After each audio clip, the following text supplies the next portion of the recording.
All right, guys, so here's going to be a quick little video that you guys have been asking for, like what my rig is and what do I use to record my tracks, right?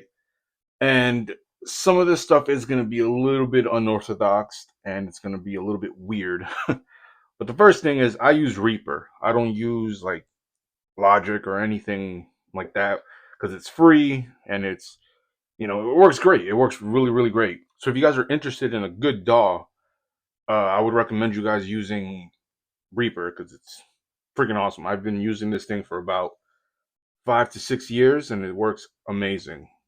Now for my interface, I use a Scarlett 2i2. I barely use both of them together. I just use, one works fine. You have your instrument for your guitars, bass, whatever, and you also have your air for when you're speaking. Uh, I'm not going to get into details of how this thing works, but yeah, that's the interface that I use to plug into my DAW. So, that's pretty basic. It's kind of like a starter pack, using this. But anyways, so this is where it gets a little bit interesting, right? So, I recently just got this Mesa Boogie cab clone, and this thing is freaking awesome, man. I recommend you guys going out and trying to find one. I got this thing for a great deal from one of my buddies that used to work at a Sam Ash that's like around where I live. But if you guys already know, they already shut down all the Sam Ashes. But he hooked me up with that thing. So I have this thing plugged in straight into my interface, and typically just use it like on the open back, just because I like how that sounds. So I'll have that connected straight into my interface, and then the amp connected straight into this. But I run the amp clean. Now this is where it gets a little bit funny. Yeah, I have a Boss Katana 50 amp. But the reason why I did this here is because I have this thing plugged in straight into here, because right here you can connect this thing. Sorry, it's a little bit dusty. But this thing, you can connect it straight into the interface. Like, if you guys are just going to record it from there, just plug it straight into the interface and just open it up, and you have your amp. But what I did was I had my amp somewhere else, and I have to run a long cable. And I realized over time, I'm like, I don't use that speaker. And to record something and get up and like go over there and dial it down and do all this stuff, I'm like, you know what? I'm gonna just take this thing off, put it right here, and whenever I need to, you know, because I usually just use the reverb and the delay, like I'm always messing with that. This I usually just keep it like that. So yeah, I have this thing just back here. It's a little bit more convenient for me. And then from here, I have this connected straight into my EVH 5150 overdrive, and that's the main pedal, distortion pedal that I use. This thing works freaking awesome. I love it. And I did a review on this pedal a while back. So yeah, freaking awesome pedal.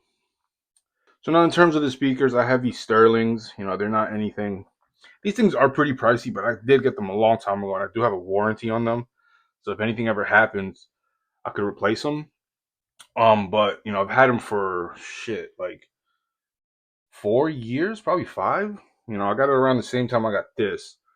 So, and this thing is still up and running. At the beginning, if you guys heard my first, it's pretty embarrassing, but like my first project albums, I was using a tablet, and the way I did that, I didn't know anything about recording or whatever. I mean, I did have Reaper. What I used to do was I would plug in my guitar straight into here and record it, and it just sounded like pure garbage. So, uh, yeah, I've gotten a little bit better over the years. And the reason why I love using this Mesa cab clone is because it basically like replicates what like a cabinet should sound. So that's how I can get that type of like big big sound. But you technically don't need it. I really just use it because I bought it.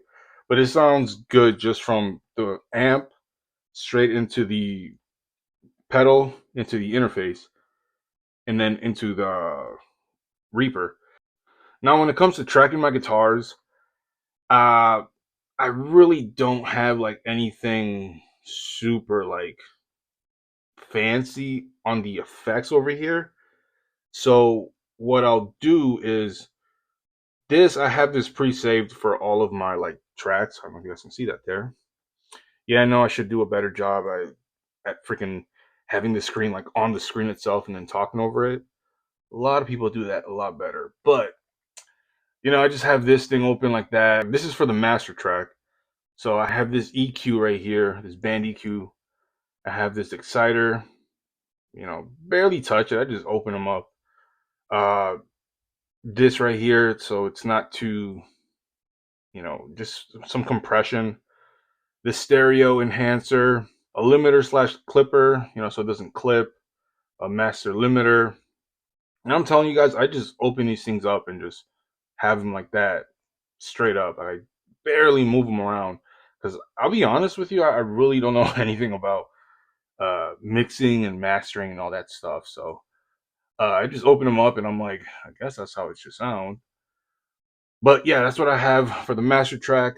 And then for the effects here, what I use on the guitars itself, I'll have this compressor, like either guitar solo or distorted electric guitar. If it's a rhythm, I'll put this thing on and I don't touch it. I just clip it, open it up. And then for the solo, I do the same thing. That's pretty much all I really do for my sound. I have this cab clone connected straight into the interface, the Boss Katana into the cab clone, and then my main, like this, man, I'm nothing without this pedal.